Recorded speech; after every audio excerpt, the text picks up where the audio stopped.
Hello বন্ধুরা, সবাই কেমন আছেন? আশা করি সকলে ভালো আছেন এবং সুস্থ আছেন। আজকে খুব সহজ পদ্ধতিতে আমি সুন্দর লোভনীয় একটা লুচির রেসিপি তৈরি করব, যেটা খেতে অসম্ভব মজার লাগে। একেবারে দীর্ঘক্ষণ এরকম ফুলকো থাকবে, উপরটা খাস্তা থাকবে, খেতে দারুণ লাগবে। আর যারা খেয়েছেন তারা তো জানবেন এই সুন্দর পুরিগুলো খেতে কতটা মজা লাগে। আর যারা খাননি তারা সঙ্গে সঙ্গে এই রেসিপিটা দেখার সাথে সাথে রেডি হয়ে যান খাওয়ার জন্য। এতটা সুস্বাদু এই লুচিগুলো খেতে লাগে।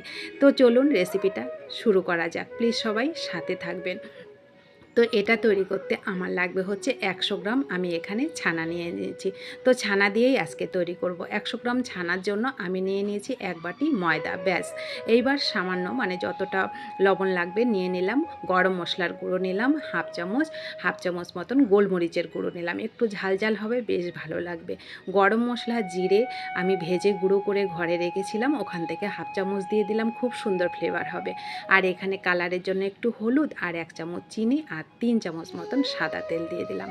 ব্যাস, এইবার সমস্ত উপকরণগুলো সুন্দর করে মেখে নেব। আগের থেকে কোনো রকম কিন্তু জল দেব না। তো আমার সুন্দর করে এই যে মাখা হয়ে গেল। এইবার যতটা জল লাগবে, জল অবশ্য বেশি লাগবে না, খুবই সামান্য জল লাগবে।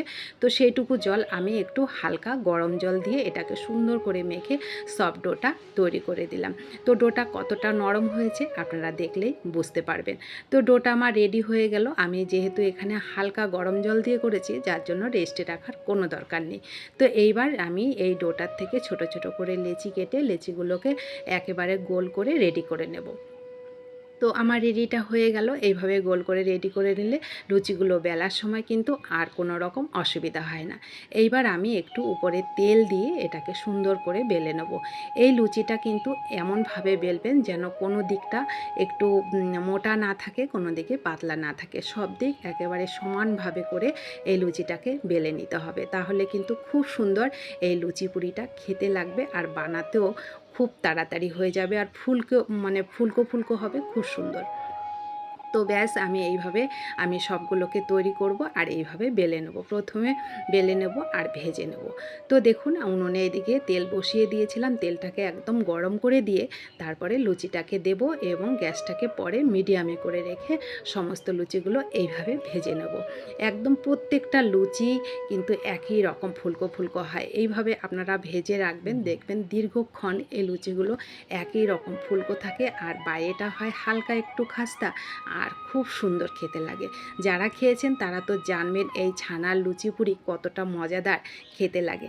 যারা এখনও খাননি তারা এই সুন্দর রেসিপিটা দেখে ঝটপট তৈরি করতে শুরু করে দেন। এতটা লোভনীয় আর এতটা সুস্বাদু হয় এই লুচি পুরিগুলো। তো দেখুন কত সুন্দর প্রত্যেকটা লুচি আমার কত সুন্দর ফুলেছে। একদম প্রত্যেকটা লুচি ফুলবে। দীর্ঘক্ষণ টেবিলে রেখে দেবেন, দেখবেন এরকমই কিন্তু ফুলকো ফুলকো থাকবে। একেবারে ফুলকো, বাইরেটা হবে খুব সুন্দর খাস্তা। আপনি যখন ছিঁড়েও ফেলবেন দেখবেন একই রকম ফুলকো থাকে। দেখুন কত সুন্দর, একদম বলের মতন ফুলকো হয়েছে। তো এই সুন্দর রেসিপিটা আপনাদের কাছে কেমন লাগলো কমেন্ট করতে কিন্তু ভুলবেন না। আর রেসিপিটি ভালো লাগলে রেসিপিটা প্লিজ একটু লাইক করবেন। আপনাদের একটা লাইক পরবর্তী রেসিপি তৈরি করতে অনেকটা উৎসাহিত করে।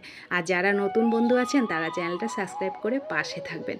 আর যারা আমার পাশে সব সময় আছেন তাদেরকে অসংখ্য ধন্যবাদ ও ভালোবাসা। তো দেখুন কতটা খাস্তা আমি একটু দেখিয়ে দিলাম। অসম্ভব মজার এই রেসিপিটা অবশ্যই বাড়িতে তৈরি করে খাবেন আর অনেক অনেক শেয়ার করে দেবেন। সবাই ভালো থাকবেন, সুস্থ থাকবেন। এই সুন্দর রেসিপিটি শেষ পর্যন্ত দেখার জন্য সবাইকে অসংখ্য ধন্যবাদ ও ভালো।